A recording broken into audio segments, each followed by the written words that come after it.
After the release of Super Mario Sunshine, there was another lengthy wait for the next 3D Mario game. In 2007, Super Mario Galaxy was released for the Wii to critical acclaim and quickly became one of the best-reviewed games of all time. Following that game's success, Super Mario Galaxy 2 was released in 2010 and received similar levels of glowing praise. Without further ado, let's jump into Super Mario Galaxy and Super Mario Galaxy 2. Super Mario Galaxy begins with the Star Festival in honor of a comet that passes by the planet every 100 years. Bowser attacks the Mushroom Kingdom and takes Princess Peach and her castle into space. Mario is blasted away and later wakes up on a small planet where he meets a star-like race called the Lumas and Rosalina, their guardian. After retrieving a grand star, he arrives at Rosalina's Comet Observatory, where she tells him that Bowser stole the stars and grand stars that power the observatory, and by collecting enough stars, they'll be able to reach Bowser at the center of the universe. Galaxy's tone is a bit heavier than usual. Cutscenes throughout the game are fairly dramatic, and there are quite a few scenes where Rosalina reads a surprisingly moving story to the Lumas. The serious and heartfelt moments give an emotional weight to Galaxy's characters and story, and also give this game a unique atmosphere compared to the other mainline entries. Even now, the game looks and sounds great. Outside of some rough edges, the environments and character models hold up well due to solid art direction and an impressive level of detail for an early Wii game. The music is superb as well, featuring many fully orchestrated songs, and dynamic music that changes in intensity to fit specific areas of levels or phases of boss fights. Regarding Galaxy's gameplay structure, the Comet Observatory acts as a central hub, with each room containing a warp to several nearby galaxies with varying amounts of stars. As you collect more grand stars, usually from specific bosses, more rooms become available, giving access to even more galaxies. Out of the initial 120 stars, only 60 must be collected to reach the final boss. Despite this, there is a significant reward for collecting everything. The game can be replayed as Luigi after getting every star as Mario, and completing the second run unlocks a bonus level that brings the final star count to 121 for each brother. The galaxies themselves tend to be fairly linear. Quite a few levels are divided into a series of small interconnected planets or locations with occasional secrets, such as bonus areas or hidden stars. But most stars must be collected in order within a galaxy. Over time, special stars called Prankster Comets can appear. Collecting these involve completing special objectives, including finishing a mission with a time limit or with one hit point.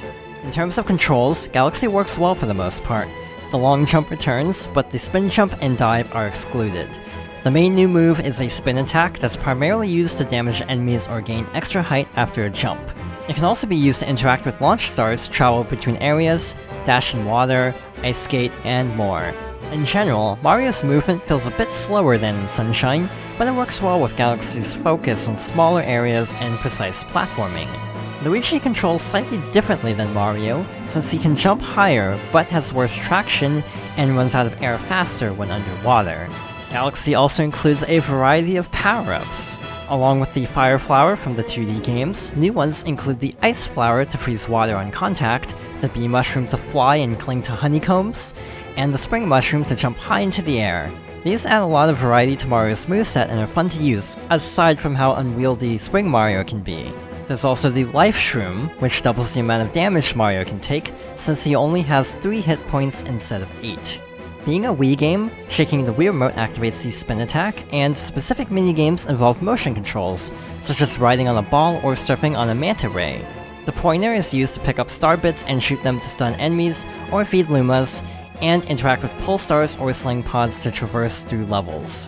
There's also a fairly limited co-op mode, where a second player can pick up and shoot star bits as well, or hold enemies in place with the pointer. I do have a few issues with the controls though. In general, the camera is mostly automated, with the option of manually rotating the camera in specific areas, but I find that the camera movement can be disorienting at times, especially when exploring small planets. The controls can also act up occasionally, such as moving in unintended directions because of a shift in gravity, and certain moves like side flips being a bit finicky to perform. Super Mario Galaxy 2 begins with Bowser kidnapping the princess during another star festival. Mario meets a group of Lumas who convert an asteroid into Starship Mario, with the goal of collecting stars to power the ship and reach Bowser. By comparison to the first game, this story is fairly basic, with a much lighter tone, and nothing to develop the character of Lubba, Mario's main companion for this adventure instead of Rosalina. Starship Mario is much smaller than the Comet Observatory, and instead of having to enter separate rooms with a few warps in each, there's now a world map where each galaxy is presented in a linear fashion with occasional branching paths. While I prefer the atmosphere of the Comet Observatory, Starship Mario is still a charming hub area, with more characters tagging along as you visit certain worlds, and gorgeous backgrounds that change as you progress through the game. The inclusion of the world map also helps to streamline the gameplay, since you can jump into a level much more quickly. Visually, I think this game looks even better than the original. Many of Galaxy 2's locations feel a lot more varied and cheerful, and the vibrant graphics fit the cheerier tone. The soundtrack is fantastic as well, with many amazing new songs, along with some returning favorites and excellent remixes. In general, I also prefer Galaxy 2's gameplay over the originals. The controls and camera feel much more responsive. The level design is better as well, with more interesting and varied locations. There's a new type of collectible, known as a Comet Medal, that must be collected in each galaxy before prankster comets can appear. There are new power-ups, including the Cloud Flower to create cloud platforms, and the Rock Mushroom to roll through obstacles and enemies. Yoshi's playable with his own moves like his signature Flutter Jump and using his tongue to interact with enemies and obstacles. He also has his own set of power-ups, including the Blimp Fruit to float like a balloon, or the Dash Pepper to run up walls or across water. Even the co-op mode has been improved, with the second player controlling a Luma who can spin attack enemies and collect coins. Like the original, Galaxy 2 has 242 stars in total, with 70 required to reach the final boss, and an additional set of green stars that can be found after collecting the initial 120 stars. After collecting the 120 green stars, a bonus level and corresponding prankster comet are unlocked, and once again, I appreciate the attempt at incentivizing collecting everything, even if the reward in this case is one of the toughest levels in the entire series. Super Mario Galaxy and Galaxy 2 are absolutely stellar for the most part. Outside of occasional issues with the controls and camera, and a few levels that aren't as fun, there's not much that I dislike about either game.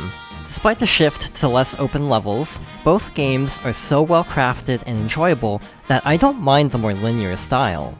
While I think Galaxy 2 is a better game overall, because of how it refines and adds so much to the gameplay of the original, I do prefer Galaxy's approach to storytelling. In particular, Rosalina's storybook is one of my favorite parts, and Galaxy 2's lack of anything similar is disappointing. Regardless of this, both games are still incredible and definitely worth playing. On that note, thank you for watching, and next time I'll be going over the often overlooked Super Mario 3D Land and Super Mario 3D World.